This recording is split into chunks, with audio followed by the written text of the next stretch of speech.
Glad to have you here for this very special Friday. I've started this just a couple of minutes early, so we may have people coming in at different times. As you come join us, please put in the chat box, the Zoom chat box, where you're from and your name. We're very glad to have you. So let's see. So it looks like we've got already several people here joining us. Ventura, Washington, Heidi, Indiana. Thank you, everyone. Welcome. My name is Cindy McDonald, and I am your host for these Friday forums. It's something we started with COVID-19 to just get a way to bring us all together and talk about the things that are currently happening, how it affects us, how it affects our students and the families and our communities. And so one of the most important things that has been recently happening has to do with a lot of civil discourse and discussion and demonstrations about racial inequality in our country.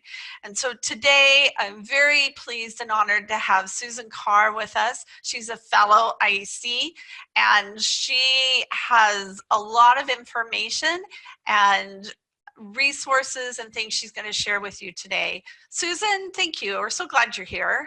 Thank you, Cindy, for having me as a response to what we talked about last week. And I can't even imagine that anybody cannot talk about what's going on in the world, regardless of what job you hold or what kind of community you live in, because it's unprecedented what's going on. And so thank you for allowing me to present today, to share a few thoughts that I have from a personal perspective, and also from my life, and also from how I deal and work within the community. Well, I think it's an important message, and you're right. It's not just in the U.S. that this is important. It's in the whole world, right? And it's something that no matter where we serve, because many people are working with international students or internationally based. I know we have people who join us from Colombia and Australia and other countries. I mean, we're all grappling with this. So we're very glad to have you here today. So it looks like we've got California, Texas, Florida, Turkey. Gulistan, welcome. We're glad to see you. We have, she's here from Turkey. I know we have India. So go ahead and let's share your screen. Let's hear, tell us your stories and help us to understand more what we need to know and where we need to be coming from. Okay. Let me start this.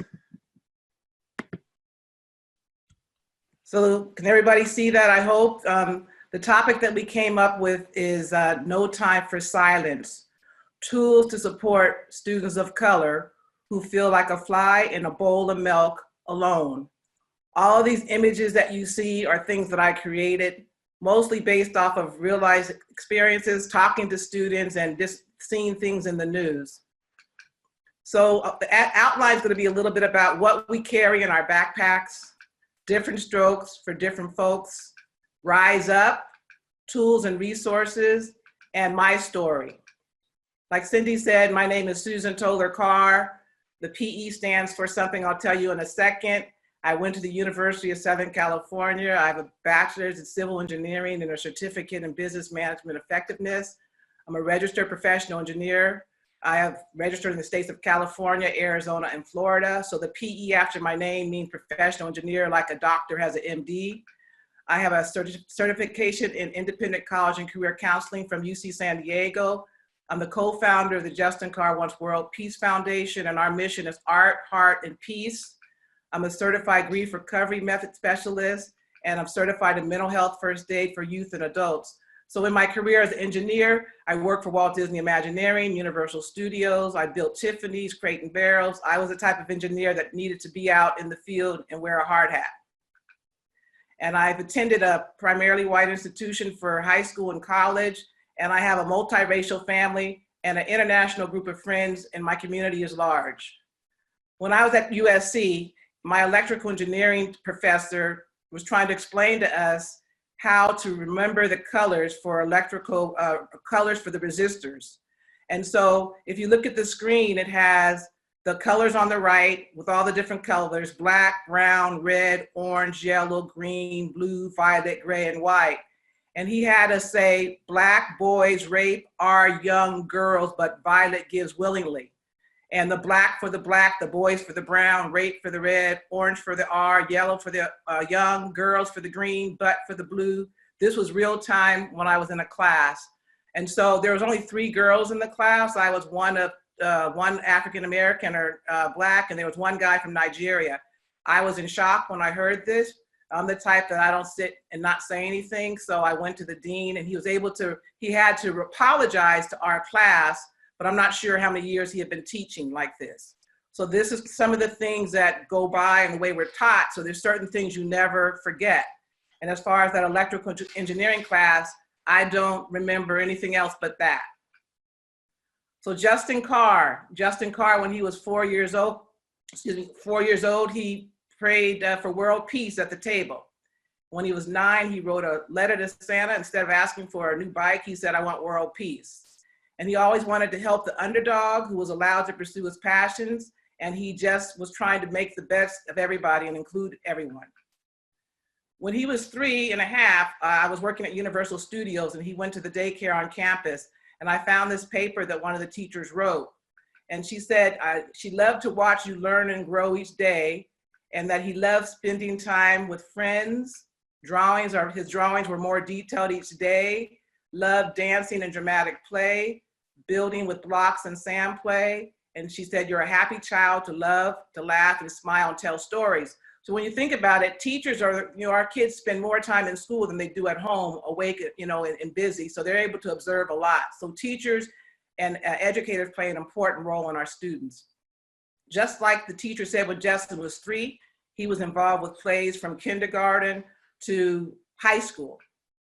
Builder. He loved building with his Legos, of course. He went to Louisiana to rebuild after Hurricane Katrina, and he loved architecture. Singer. He was a singer in all the plays and choirs that he could possibly be in. When he was in 4th grade, he came home, said, "I have to be Michael Jackson tomorrow, Mom." So we had to go get the outfit, and he had to learn the song. And that's just who Justin was. He loved to dance. And he was an artist. He drew the butterfly when he was 3. The picture below with the woman holding the 2 kids, that was out of stained glass, and it was in 2nd grade, and he did it, and his teacher was pregnant at the time. And so he drew the little bump on her stomach. And then he drew the other drawings above in high school. So he just loved it was all self-taught pretty much up until that point. And when he was 16 years old, he told me, he said, "Mom, it's hard being me. I'm 6'3", I'm black, I don't play football or basketball. I'm a swimmer and an artist, and sometimes I feel like a fly in a bowl of milk alone." He went to a highly resourced high school, and Justin was our only child. That's my husband, Daryl, and I. And when from a young age, I found this note this week that he wrote in 2012 to one of the administrators at his school. He said, "Hello, I hope you're having a great summer. I am emailing you to find out if we can implement some sort of diversity week at school for either this upcoming year or the year after. I think that the meeting we had earlier in the year was really important. I think we covered some very good topics that should be implemented for the rest of the community. Thank you." So he wrote that like in August of 2012. And on January 12th, 2013, in his junior questionnaire, as he was preparing to apply to colleges, he wrote on part of his answer to a response, "I really want to change the stereotypical perceptions of African Americans, especially those in our school community." Justin was a swimmer. He loved swimming, and butterfly was his favorite swimming swim stroke. He was also a junior Olympic swimmer. He started swimming really when he was 2 years old, and we lived in Florida because there was so much water around us. We taught him how to swim, and then he was on the different swim teams, and then he was on his high school swim team, and he was a junior Olympic swimmer. So that's that butterfly stroke. So butterflies are really important to us now. But this happened this week. To add some fuel to the fire of our grief and loss, we learned about comments that surfaced at Justin's school right after he died. So one of the students said that she remembers people saying that it made sense that he drowned. It was because he's Black and Black people can't swim. So this, again, with all the things going on in the world, and Justin knew that there were so many stereotypes about Black people, and he wanted to change that. And here, after he's died, yes, my son died. Justin died on February 22nd, 2013. He was in the swimming pool. He had an undiagnosed heart condition. So after he died, people just assumed, oh, he probably drowned, which he did not. He had a cardiomyopathy we didn't know about. So this is a thing that you relive it. And so we have to be educators, and the kids are our mirror. We're the mirrors for our children. So I didn't mean to drop that bomb on you that I lost my son, Justin, our son. He was our only child. He was our world. You know, we allowed him to be all the things that he could be, not what people wanted him to be. So, you know, when I walk around and go places, people don't know what I carry in my backpack. And I think everybody listening doesn't know what we hold things in that no one else sees. So why I'm speaking out, I mean, you know, living daily with the unimaginable loss of what our son could be, who he could be at this moment. We're just trying to help, you know, realize some of his dreams. And so I could no longer be that engineer I was for all of my career. I couldn't even go back to work. You know, they held my job for 2 years, but I couldn't do it. And so me helping these students that I found out were so stressed and overwhelmed is what helps me. It's kind of cathartic. So I help kids and young adults find their way, maybe to high school, maybe to a college, maybe to a job or not. And there's so many, these kids are carrying so much, and who knows what kind of kids we're gonna have starting the fall semester, adding COVID-19 and this pandemic of racism to their backpack. So research depicts that students of color experience, you know, and so does my life experiences. I'm not putting down primarily white institutions or non-people of color. You know, we can't not talk about what's going on, that all students are suffering, and how can they learn if they have untold issues. So, you know, grief is the normal and natural reaction to a loss. It's conflicting feelings caused by a change or end in a familiar pattern of behavior. It's emotional, it's unique. How I grieve, how my husband grieves, how our friends grieve is all different. We all wish things could be better or more. You can get grief from a death, a divorce, a relationship, a job, hashtag George Floyd, illness, pet loss, move, politics, trauma, abuse, loss of trust, safety, income, COVID-19, DACA, natural disaster, terror. We can't compare or compete, and there's no timeline for how one deals with their grief. And a lot of times grief is often mislabeled as ADHD, depression, PTSD, and other conditions. So what is racism? Beverly Tatum, she wrote a book called Why Are All the Black Kids Sitting Together in the Cafeteria? So she said that racism is not overt discrimination. It's not individual acts of hate. It's benefiting from a system of privileges based on race. They're subtly ingrained in the surrounding culture. It's difficult to detect. It's, you know, like when you see students of color on a campus, people just assume they're there on scholarship or for affirmative action, or that they're an athlete. There's a lot of microaggressions that go in with it. And so if we're moving on the sidewalk, if you stand still and do nothing, you are helping to perpetuate. So sometimes, and at this point in time, we must walk against it for change. So do you really know why Colin Kaepernick took the knee? He took the knee to protest against police brutality on unarmed Black citizens. It was a white Green Beret who told Colin it was a respectful way to protest. But the NFL collectively ostracized him. They chose the knee on the neck that pressures, stifles, gags, chokes, and silences. So Dr. Martin Luther King's daughter said last week, if you're unbothered or mildly bothered by the first knee on the left of the picture, but outraged by the second, then in my father's words, you're more devoted to order than justice, and more passionate about an anthem that supposedly symbolizes freedom than you are about a Black man's freedom to live. So that's, you know, I think education is power, and just not making assumptions based on someone's feelings. There's a lot of truth, and that's what we need to do. We need to be educated. And I don't know, I'm sure there's so much media, you know, but Mr. Floyd's last words were so many. He was begging for his life, and there are so many. We all know he called out for his mother. Every bone in his body was in pain, and no one listened. He was silent. I want to show this video real quick. I want you to listen closely. I'm going to, hopefully it'll work, because this is the story of where we're at right now. Announcement. He said that at the time, 70% of the coronavirus deaths in his state had been African Americans, who only make up about 30% of the state's population. Today's nationwide numbers show great disproportionality. African Americans account for 23% of all COVID deaths in the United States, even though they make up just 13% of the population. That means their death rate is almost double what it might be. The question is why? My next guest, David Williams, has the answers. He is a professor of public health at Harvard. Welcome, David. So explain simply, what is it that is producing this disproportionate death rate for African Americans? Thank you. A great question, and it's good to be here with you today. I think the important point to remember is that the pattern we see with COVID for African Americans, we've seen for more than 100 years for every major leading cause of death in the United States. So it's true for heart disease, it's true for diabetes, it's true for infant mortality, it's true for hypertension. Across the board, we see this pattern. So it's not a new pattern, it's just that COVID-19 has shown a bright light on a pattern that has existed for a long time, and we have not done as much as we could to make a difference. What drives it?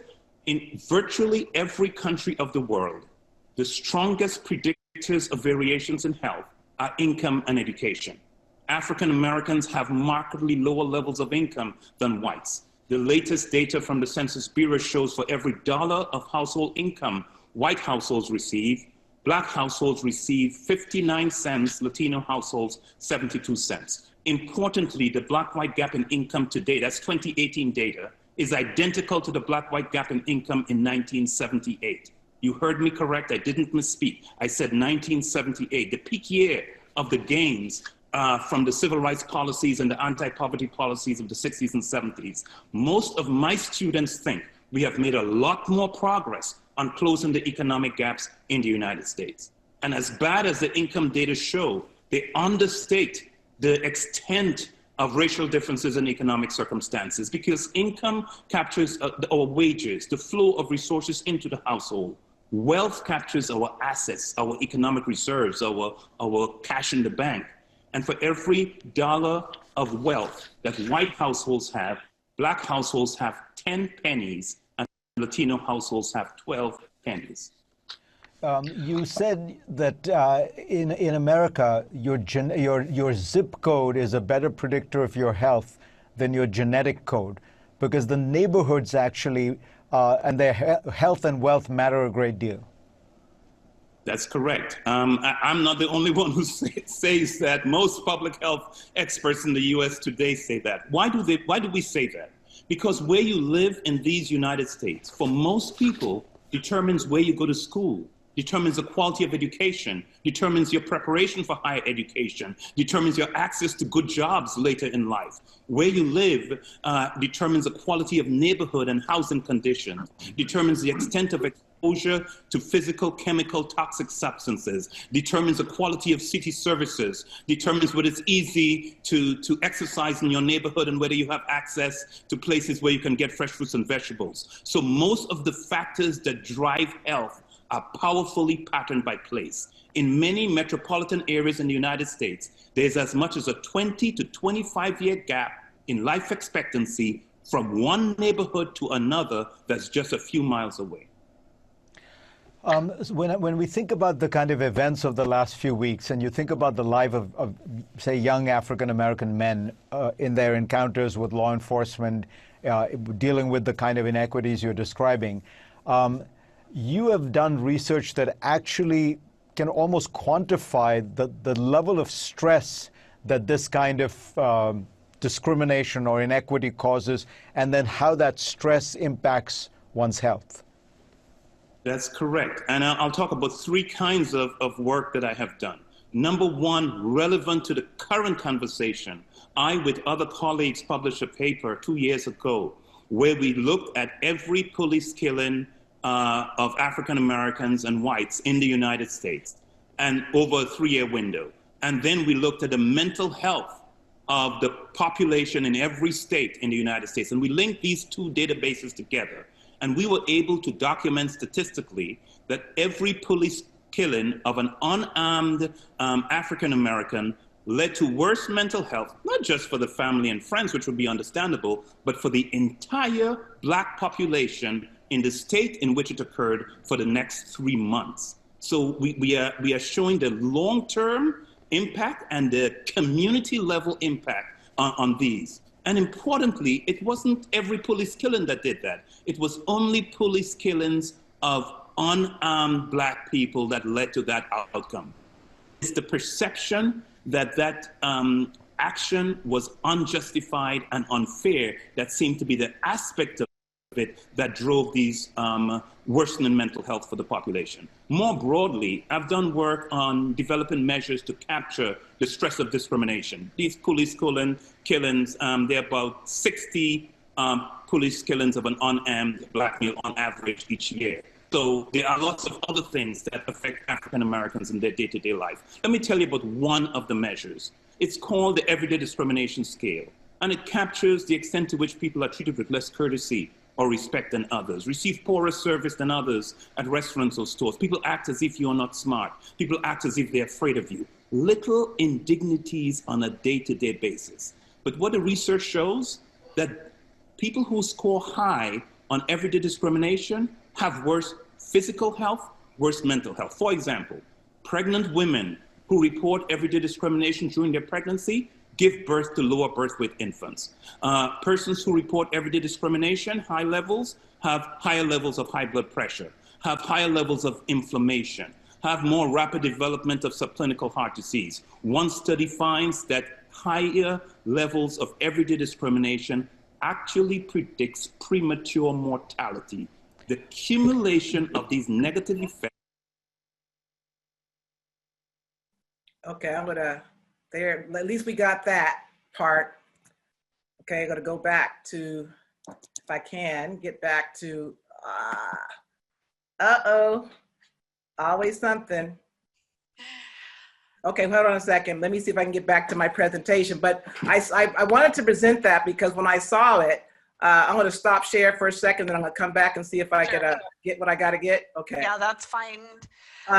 Yeah, I had to share that as long as it was because it was so important for us to understand where we're at.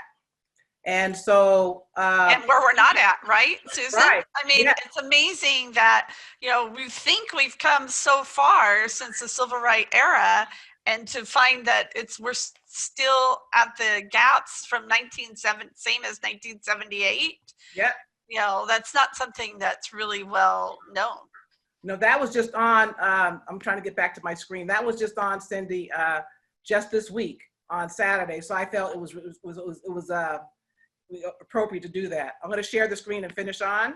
Okay, perfect. Okay, let's see. So, yeah, so, you know, just think about it. For every dollar, someone makes 72 cents or 59 cents, but for every dollar saved, you only get 10 pennies to 12. So you're always missing it. So I put a picture of my family up here. There's 6 siblings in my family and my parents are both deceased. And that picture was taken with my family on February 27th of this year. One thing that we all have in common, we're family, but everybody on that picture faced racial discrimination either at a job or school or just in the community. And I wrote a blog this week and posted it on, I went to a Catholic school in San Francisco about us not being quiet anymore. And someone that I don't know posted this comment about my father. It says, as a college student from 61 to 65, I worked part-time at Sears. A friend in the credit department relayed that your father was denied a charge card simply because he was Black. That kind of hurt me this week to even hear that. My father loved going to Sears. This is also my family. International, we have Brazilian, Filipino, white, Asian, everybody's in our family. And these are my nieces and nephews. And my father's at the top left with my oldest nephews. And they shared with me that one of them was stopped 14 times and one had a gun pulled on him. and by the police for no reason. They've never been arrested or anything like that, but it hits home. So it doesn't matter, you know, so everybody in that picture that is African American. So we have to teach the kids. What are our nieces and nephews in our community going to deal with? Rodney Glasgow was a big educator in back east, and he wrote that George Floyd represents the intersection of two pandemics. He was living with coronavirus, but racism killed him.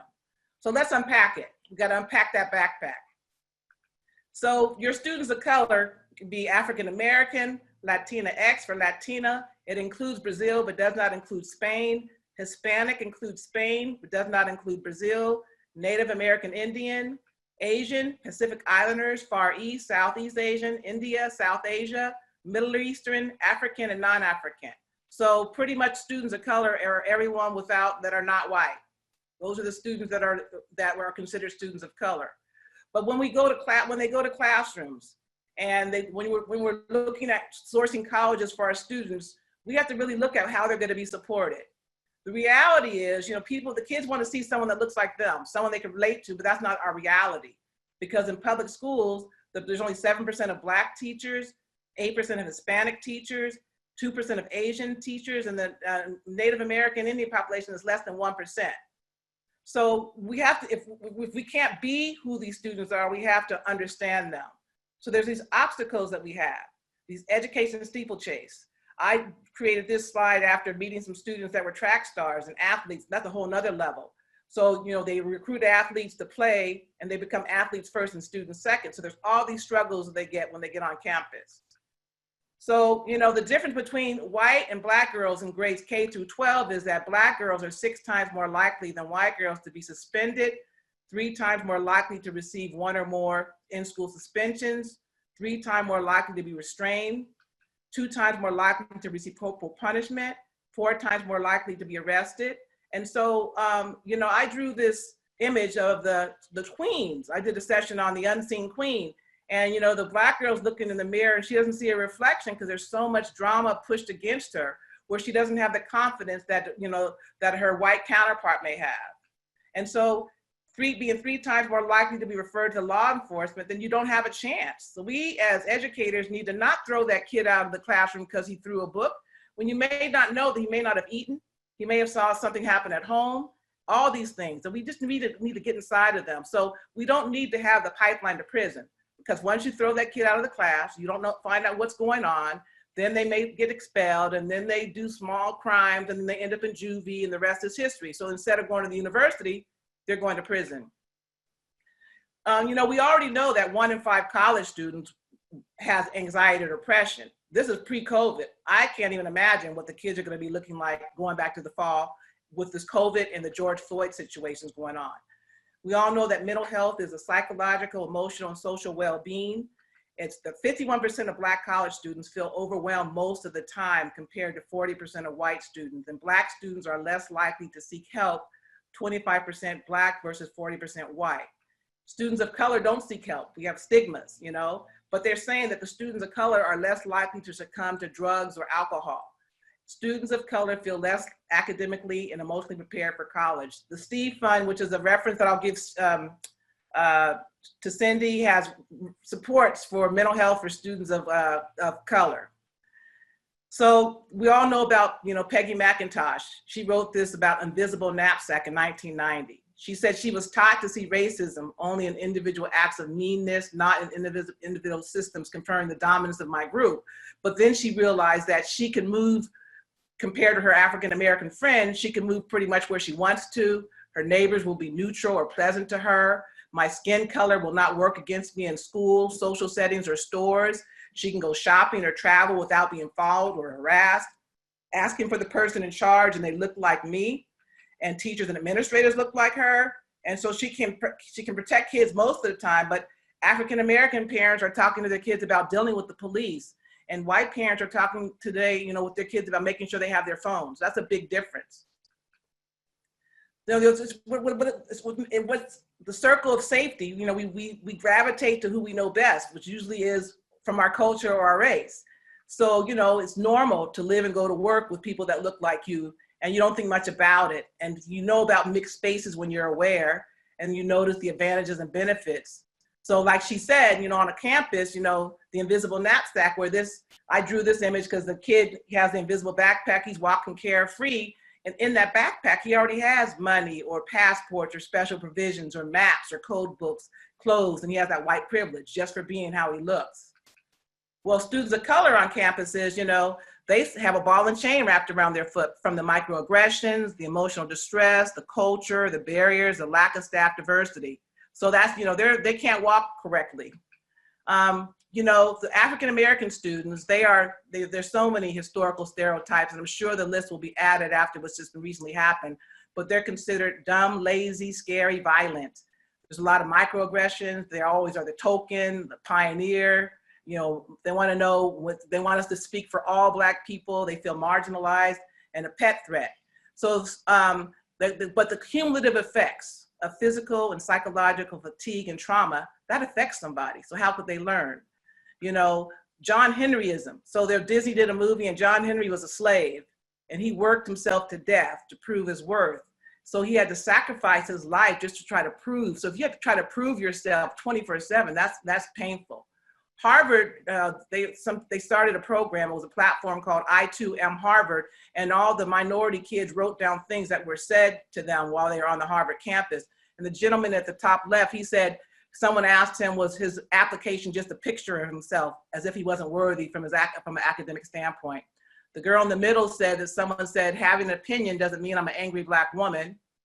The one at the bottom said, you guys all run so fast because you're always running from the police. And this was done a couple of years ago. So these are the things that these African-American students carry. They also keep their feelings to themselves, and some turn to religion, so they want to prey on it and hidden trauma, and they say time will heal and just forget about it and that God will take care of me. All that stress, as the professor from Harvard said, plays a toll on you. Their backpack is not straight and clear. They got bricks on their back trying to survive because of the historical stereotypes, microaggressions, their funding, limited education, hopeless, they're excluded, there's racial violence and injustice and stigmas. Untold hardships, low income, first generation, international students, veterans, military families, foster, homeless, hungry, kids of all nationalities are carrying this. LGBTQ, grief and loss, and disabled or bullied, student athletes, as I said before, they're athletes first sometimes, unless they have if they have someone supporting them, So IEP, even the gifted kids have issues, and disenfranchised. Anybody feels disenfranchised, and adverse childhood experiences, those are carried with them, into adulthood. So the Latina students, I developed this by a student I worked with last year who was at a private school, and she told me that her teacher said that she didn't think she'd get into USC or any other schools, but she said in one of her classes, because they're portrayed as, Latinas are portrayed as illiterate, lazy, dirty, hypersexual, that they're not taken serious, and they assume that they should be grateful, and that they wish that one student would look like them. And their culture did not prepare them to fight on their own. They feel alone and visible. And she said that she sat in her class, and the teacher asked, what do they think of Latinas? And her other peers said, oh, they're just border hoppers and gardeners. And she said she sat there and they just assume every Mexican person or Hispanic person is a DACA. And she said she didn't say anything at the time and her teachers didn't either. And we already know what's going on in the news when people are calling people drugs and drug dealers and criminals, and the teachers that dressed as Mexicans and built a border wall last Halloween.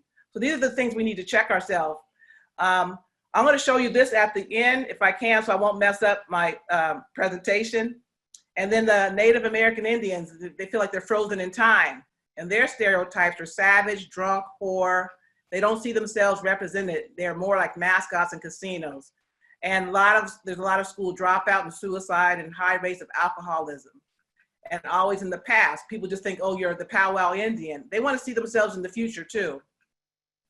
Arabs and Muslim students the stereotypes are oppressive, violent, hijab wearing, that you live in the desert, that you're a terrorist and discrimination, and people assume Muslims are Arabs. They're bullied, racial slurs and hate groups, and they're penalized for praying and their religion. So we have to, there's headlines in the news, it's not fair. And back in the day, they had cartoons that, proved that as a stereotype. Asian and Pacific Islanders, the model minority, not a problem, that they're quiet, high achievers, and they're good at math and science. and campus needs are overlooked because they're expected to all achieve. And relationship issues, you know, extreme mental health, like they feel that there's a lot of pressure cooker, and 1.5 are attempt suicide more than other students. They're 3 times less likely to get help, and a lot of the percentage that have suicidal ideation. So, you know, we used to applaud the term Tiger Mom, but that's adding a lot of mental health for the kids. There's a movie called Looking for Luke, and that's on the references about a student that went to Ivy League and what happened to him. So there's different strokes for different folks. You look at the headlines, you know, University of Oklahoma students expelled from sorority viral video. You know, the same school where my brothers went to is that where $2,000, a $20,000 a year Catholic prep school were suspended over the racist themed Wigger party. My brothers went to that school. Look at the headlines. So the bank robbery suspect was an outstanding Blue Hill student for the white suspect, but the black victim was police warned shooting victim was a gang member. The kid who shot up Santa Barbara, the headline said, Santa Barbara shooting suspect was soft-spoken, polite, a gentleman's ex-principal said. But the black kid he was carrying a pump air rifle, not a toy. So we have to really look at the headlines and think what was saying. You know, there's another one on here that says a straight A student plots to bomb high school with a shooting for the black kids. The shooting victim had many run-ins with the law. The picture of the girl at the top, she was a college student. She got arrested for DUI, and she offered the police, you need to let me go. I'm a clean white girl. I don't need to be arrested. So, you know, access. We all know what happened with the college scandal, but the 2 black women on the left, they're both serving time in jail for falsifying a record to get their kids in a better school. So, you know, that we have to think about what's really going on. And so all these things that are affecting universities, who wants to go there if they're not feeling that the door is open for them? So we have to just really be conscious about what's going on and just listen. So even when kids, your students of color, get to an opportunity to go to college, their peers are saying, you know, you ain't that smart. Someone told a student, you're smart in this school full of blacks, but wait until you go to college with all those white kids. Their high schools are way better, and you're going to see just how dumb you really are. So that's a reality. You know, everybody doesn't have AP classes. Everybody doesn't have a test prep. Everybody doesn't have the offers that a lot of kids do. So we're not playing on a playing field. Once they get to campus, these are from real stories that I've heard where, you know, they're in a class, but no one wants to talk to them, and they certainly don't want to pick them for a group. So you're left alone again. So you're excluded in the classroom. And also being, you know, women of color are romantically ignored. So everybody wants to have fun. Everybody wants to dance. It's not happening. So you're coupled with, from the academics and the social, you know, you can't win for anything.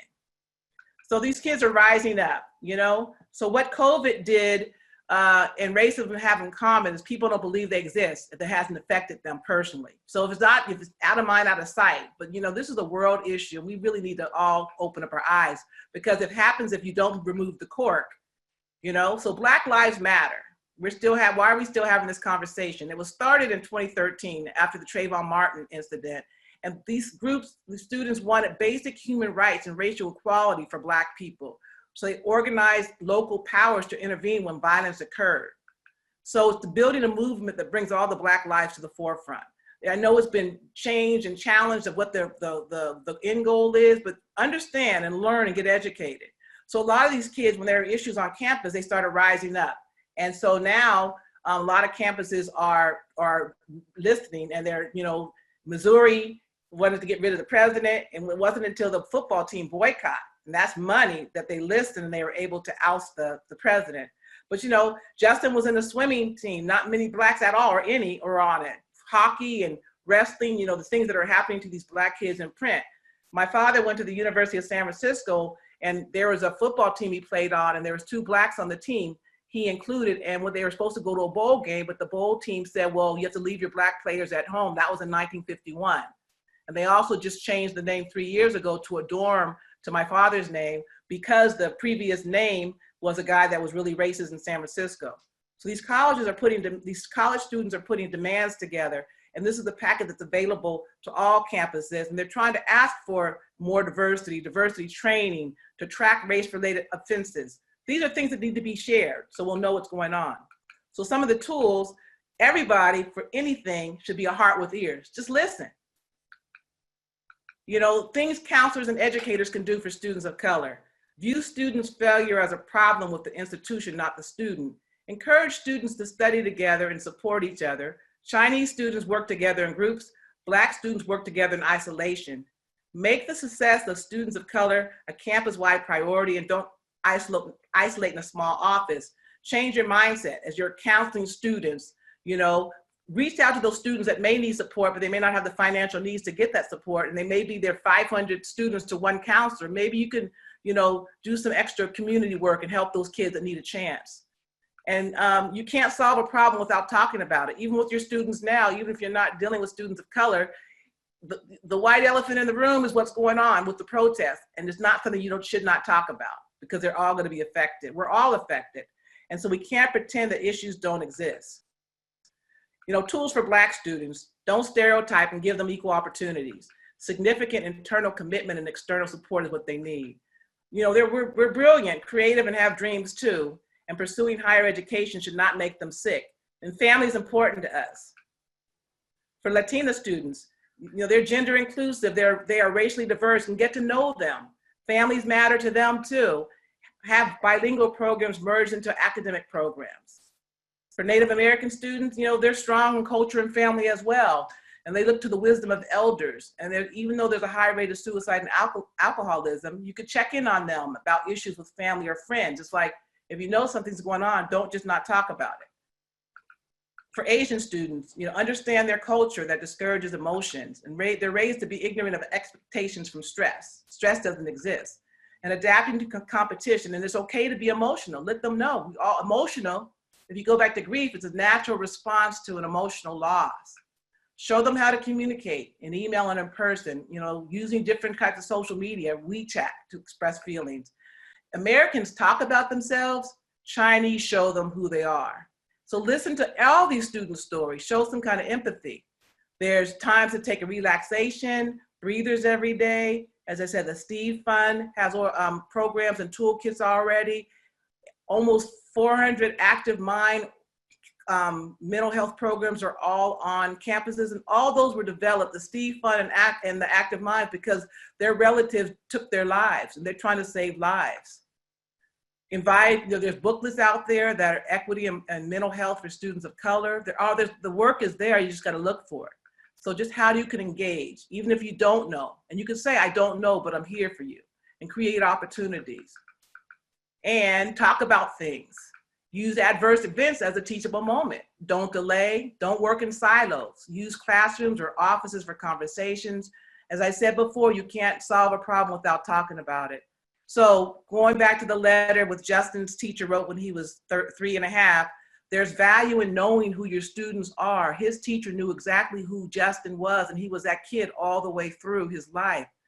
They will be impacted from the pandemics of COVID-19 and racism. So watch to see if they learn and grow, and learn, do they socialize? Or how are they performing? Are they engaged? Are they just studying for the test? Are they happy? Do they laugh? Do they smile? Do they tell stories? My father was an educator in San Francisco, and one of his quotes that he wrote that I found recently, he said, children learn most of their first character lessons in the home. 10 Traits of Character by Toler: self-discipline, compassion, responsibility, friendship, work, courage, perseverance, honesty, loyalty, and faith. So let's take a selfie for racial justice, you know, a thought exercise, you know, to see if you, this was just put out this week by NAIS, who's next are you kneeling on? If nobody is your answer, how do you know? In what ways do your actions, your systems, or beliefs constrict others' abilities to breathe, particularly Black and brown students, staff, and adults? When Black and brown people can't breathe, can they tell you? How, when, where? When they keep hearing this is not the right way to protest, what are they supposed to do? Do you allow their expressions in their own terms? If they told you they can't breathe, would you listen to them? Would you hear them? Can you make their priority your priority? What noise blocks from hearing their pleas? What's more important to you in the moment than listening to them? If you heard them, what do you do? Do you offer thoughts and prayers that they will find strength to get through it? Ignore them and keep pressing? Let up and move forward? And healing. So think about it. We all have to look at ourselves. You know, who are we? How do we play a role in it? If it's not in our way, then why do we think about it? Students need to learn to communicate about cultural differences in the broadest possible sense, including those usually grouped together as diversity issues like gender, race, and power relationships. They must be prepared to have challenging conversations with different people from themselves in order to achieve cooperation, intercultural competence in its wildest sense. It's a vital key to success in the future. Conclusion here. So each of us only has one chance to live in this life. We will never know when our time is up. You have choices how you counsel, educate, parent, and live in this world. It's time to change conversations to assess their willness, encourage them to ask for help. Don't overlook mental health, grief, or trauma cues. Find out what excites them so they can succeed with passion versus prestige. Use their voice and regain curiosity for learning.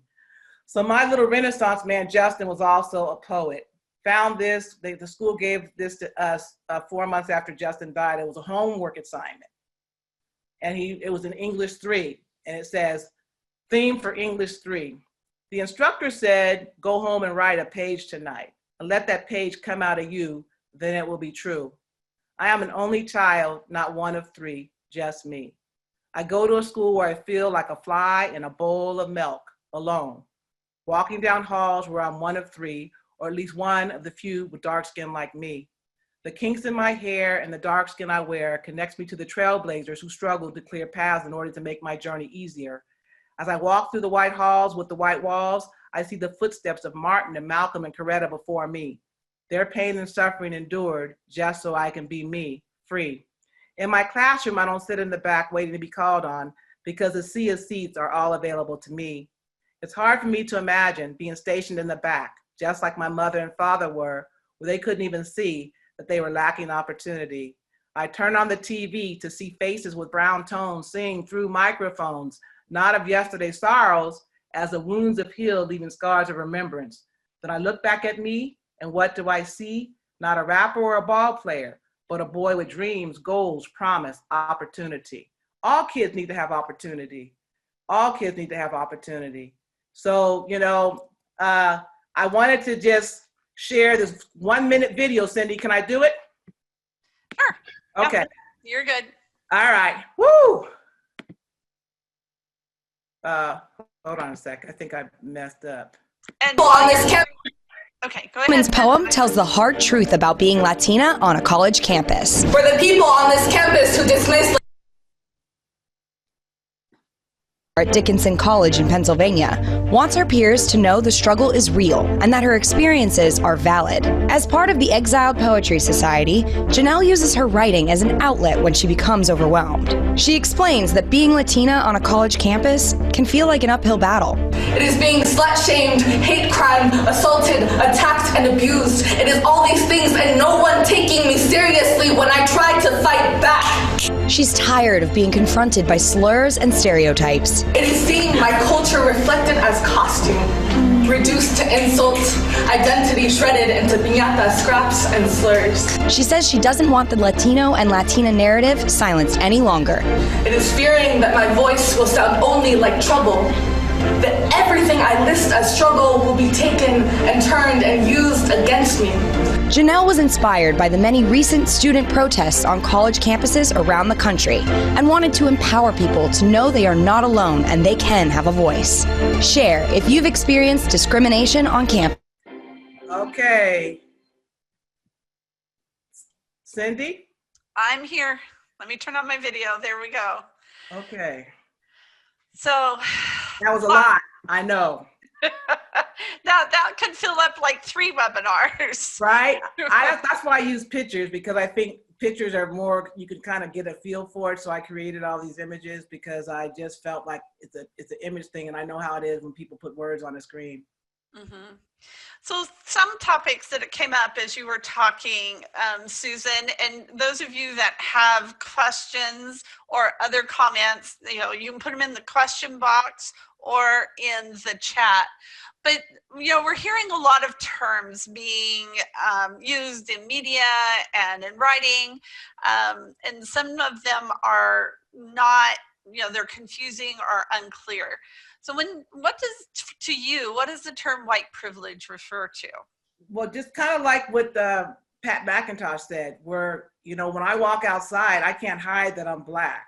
So people automatically put up flashers like, and even with my husband and even with Justin, okay, they're tall. Okay, are they going to get me? You know, the stereotypes just by, we can't hide that we're Black.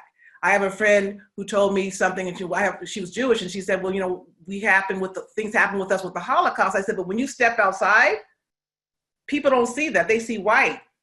Mm-hmm. And so that what goes with that is like, you're okay, and there's an issue. So the Black is something that just is a stigma that people see, or it's a threat. And so that's, you know, white privilege is because people don't have to think about what I have to think about, or my husband when he's in the elevator with someone, like, should I step out and let them go? You know, that's the reality. My brothers, my nephews, 14 times. Those kids are great kids. All academic, college graduate, doesn't matter. So, you know, just driving while Black. So that's the privilege.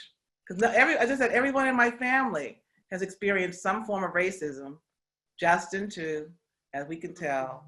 My husband, all my brothers and sisters, my parents. So that's the privilege. And so it really has nothing to do with economics. It just has to do with the color, you know, with who you were born to be. Right. And that's why we all need to work together to recognize what we may have and not even realize, you know, the prejudices or those micro aggressions that we may not even realize we're doing. Is right. that right? Yes, what Dr. Williams said. I mean, can you imagine that how much people earn, and so they're wondering why these kids are starving, and then if they have a choice of, they have $4 and they can buy 3 hamburgers or some tofu salad, what are they going to get? Right. The hamburgers. They live in the food deserts. They don't have big box grocery stores, so they go to the corner store, and what do they sell? Potato chips, sodas, candy, nothing nutrition. Mm-hmm. They don't have places to go walk, so just that's, you know, something. So there's a lot, you know, one of the books that you posted was about white fragility. Explain what that is too. So Barbara D'Angelo, I heard her speak when I spoke at a UC mental health conference, and it's basically the white privilege, you know, and how we have to realize and think about what really is going on. And she said that when you think about everything we watch and see on television, it's decided upon by 95% white males. You know, so it's their belief systems, and that's what you see. So I mean, as hard as the topic is to talk about, it's worth the read just to get educated.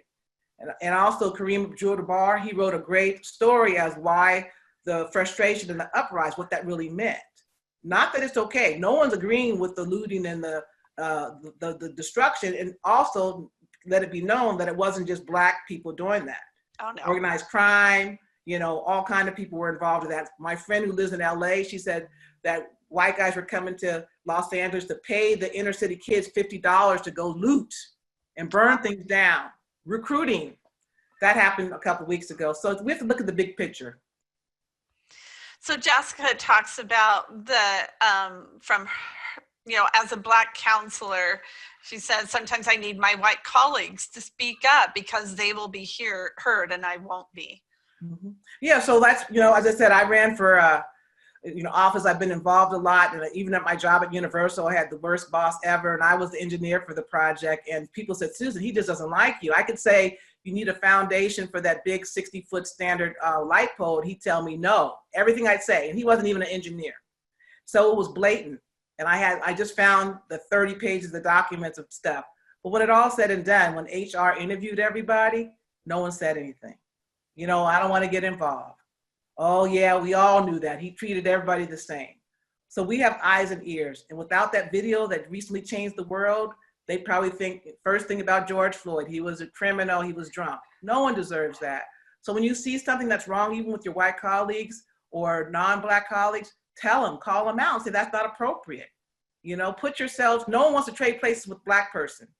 Okay, so, but put yourself in those shoes. Be a heart with ears. Be open-minded. You know, that's important. Just when you see something, you say something. It will make a better world. So when my husband and I found out this week that the kids were saying that Justin drowned because Black kids can't swim. Justin knew that was a stereotype. And so who taught those kids that? Right.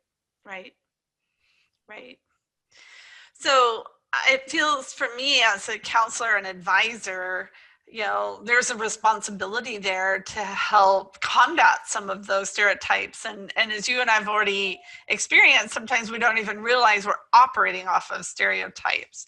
So do some of the resources that you have, how can we become more aware of those kinds of stereotypes that we may have or be experiencing? You know, because people may say things that you think it's funny, and I'm like, that's not funny, you know, because they always, when they say Black girl, just like the image, they want to see someone that's, you know, rambunctious, you know, looks crazy, scary, you know. So we have to read. You have to just think about it and check yourself before you get ready to make a comment. You know, understand that kid may be wearing the same outfit or spend all their money to get their nails done or hair done because they don't have anything else. You know, we have to look at the backstory for a lot of things. And don't assume, like Justin, everybody assumed he played basketball or football. He was 6'3". They'd see him, they'll say, you play, what's your position? He hated that. How come I can't be an artist? You know, is that not cool enough? He did this artwork behind me. Justin, that's who he was. So why can't the kids be whoever they want to be? Because he knew that there are stereotypes, that you're hip hop, you have to have the bag, you know, pants sagging. Those are all the assumptions that kids said. Yeah, yeah.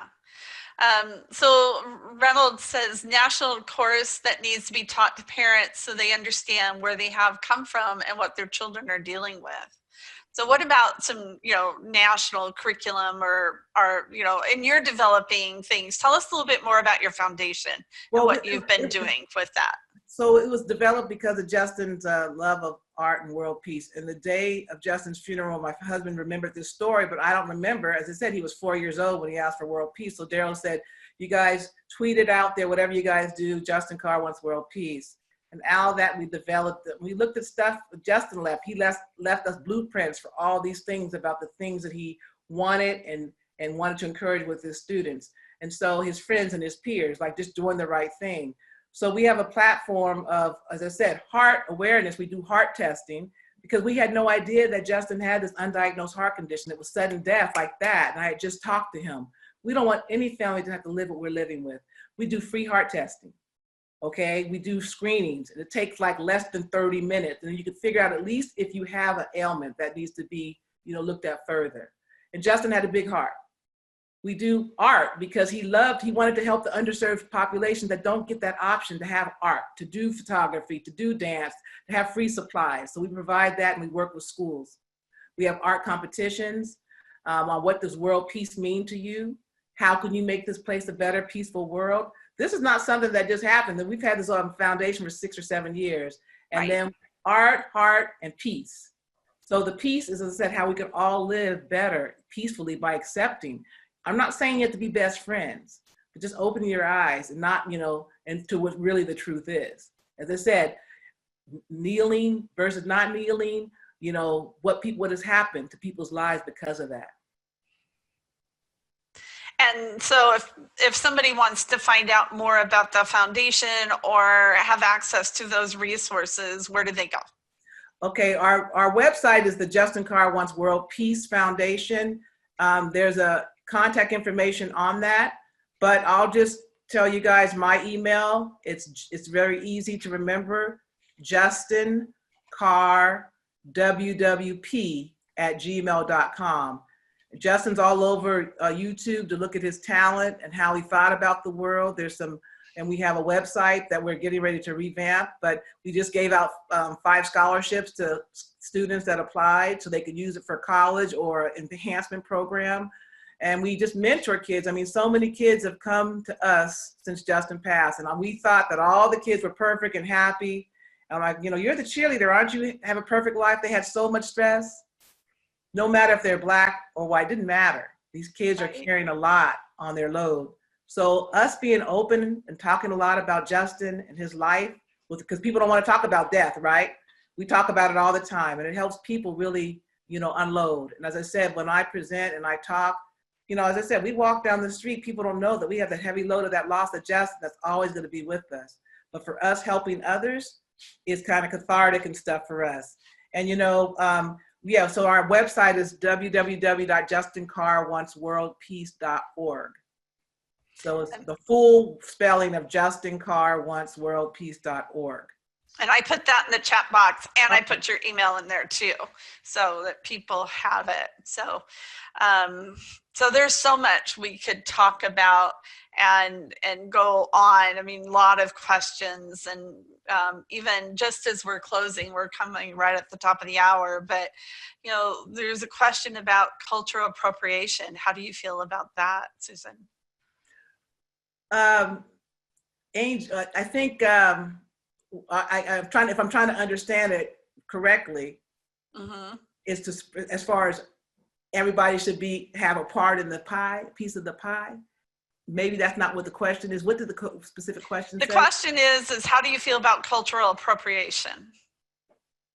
So for Black Lives Mattering, White Lives Matter, all that, I think that everybody should have a piece and be able to be proud and stand on who their culture is. And, you know, be able to, and every school should be teaching not just who the Black people were, Martin Luther King and Carver for the peanut, you know, we need to, there's so much education that's rich out there that we shouldn't be silenced, you know, so we have to change platforms. And I remember growing up, my mom was an educator too, and all of the reports I did at the time, I'm gonna date myself, but they were on Brown versus Board of Education, Thurgood Marshall, you know, the slaves, my mom and them, we had books, wealth of books, and there's so many things that you can get on that, you know, it's right there. You can get free information if you can.